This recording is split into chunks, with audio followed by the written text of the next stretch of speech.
আচ্ছা, এই যে র্যাটস কিংডম এয়ারড্রপটা, এখানে আপনারা অনেকেই টন ট্রানজাকশন করছেন কিন্তু আপনাদের ভেরিফাইড ব্যাচটা আসেনি, বা এই যে 3000 পয়েন্ট এখানে যে দেখাচ্ছে এই পয়েন্টটাও আপনারা পাননি, তো এটা নিয়ে অনেকে টেনশনে আছেন। কারণ আমিও এখানে ট্রানজাকশন করছি কিন্তু আমার কিন্তু এখানে ব্যাচ আসেনি।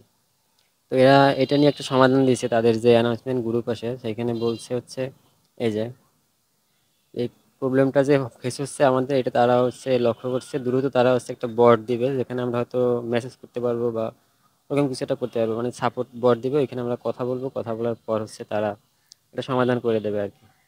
তো আপনারা যারা চিন্তা করতেছেন তাদের চিন্তা করার দরকার নেই, দ্রুত এটা হয়তো সমাধান হবে, আর আগামীকালকে 1 তারিখে এটার স্ন্যাপশট নিয়ে নেবে।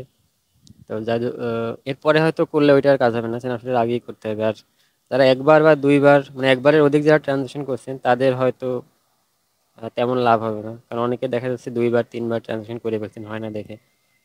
তো সেক্ষেত্রে তাদের হয়তো তেমন একটা লাভ হবে না, যে অন্যটা ফেরত পাবে কিনা এই ব্যাপারে তারা কিছু বলেনি এখন। তো এইটা নিয়ে আপাতত চিন্তা করতে হবে না, তারা তাদের অ্যানাউন্সমেন্ট গ্রুপে বলছে যে এটার সমাধান তারা করে দেবে।